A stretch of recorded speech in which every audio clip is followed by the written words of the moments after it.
सुदामा ने एक बार श्री कृष्ण से पूछा, कान्हा, मैं आपकी माया के दर्शन करना चाहता हूँ, कैसी होती है? श्री कृष्ण ने टालना चाहा, लेकिन सुदामा की जिद पर श्री कृष्ण ने कहा, कभी वक्त आएगा तो बता दूंगा। और फिर एक दिन कहने लगे, सुदामा आओ गोमती में स्नान करने चलें। दोनों गोमती के किनारे पर गए, दोनों नदी में उतरे। श्री कृष्ण स्नान करके किनारे पर लौट आए, पीताम्बर पहनने लगे।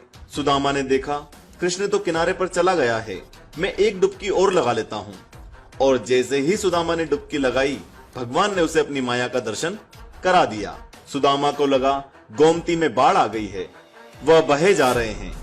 सुदामा जैसे तैसे तक घाट के किनारे रुके, घाट पर चढ़े, घूमने लगे। घूमते घूमते गांव के पास आए, वहां एक हथिनी ने उनके गले में फूल माला पहनाई। सुदामा हैरान हुए, लोग इकट्ठे हो गए। लोगों ने कहा, हमारे देश के राजा की मौत हो गई है, हमारा नियम है राजा की मौत के बाद हथिनी जिस व्यक्ति के गले में माला पहना दे वही हमारा राजा होता है, इसीलिए अब आप हमारे राजा हैं। सुदामा हैरान हुआ, राजा बन गया, एक राजकन्या के साथ उसका विवाह भी हो गया, 2 पुत्र भी पैदा हो गए। एक दिन सुदामा की पत्नी बीमार पड़ गई, आखिर मर गई। सुदामा दुख से रोने लगा। उसकी पत्नी जो मर गई थी, जिसे वह बहुत चाहता था। लोग इकट्ठे हो गए, उन्होंने सुदामा को कहा, आप रोए नहीं, आप हमारे राजा हैं, लेकिन रानी जहाँ गई है वहीं आपको भी जाना है। यह मायापुरी का नियम है, आपकी पत्नी को चिता में अग्नि दी जाएगी, आपको भी अपनी पत्नी की चिता में प्रवेश करना होगा, आपको भी अपनी पत्नी के साथ जाना होगा। सुना तो सुदामा की सांस रुक गई, हाथ पांव फूल गए। अब मुझे भी मरना होगा? मेरी पत्नी की मौत हुई है, मेरी तो नहीं, भला मैं क्यों मरूं? यह कैसा नियम है? सुदामा अपनी पत्नी की मौत को भूल गया, उसका रोना भी बंद हो गया। अब वह स्वयं की चिंता में डूब गया। कहा भी, भाई मैं तो मायापुरी का वासी नहीं हूँ, मुझ पर आपकी नगरी का कानून लागू नहीं होता, मुझे क्यों जलना होगा? लोग नहीं माने, अपनी पत्नी के साथ आपको भी चिता में जलना होगा, मरना होगा, यह यहाँ का नियम है। आखिर सुदामा ने कहा, अच्छा भाई, चिता में जलने से पहले मुझे स्नान तो कर लेने दो।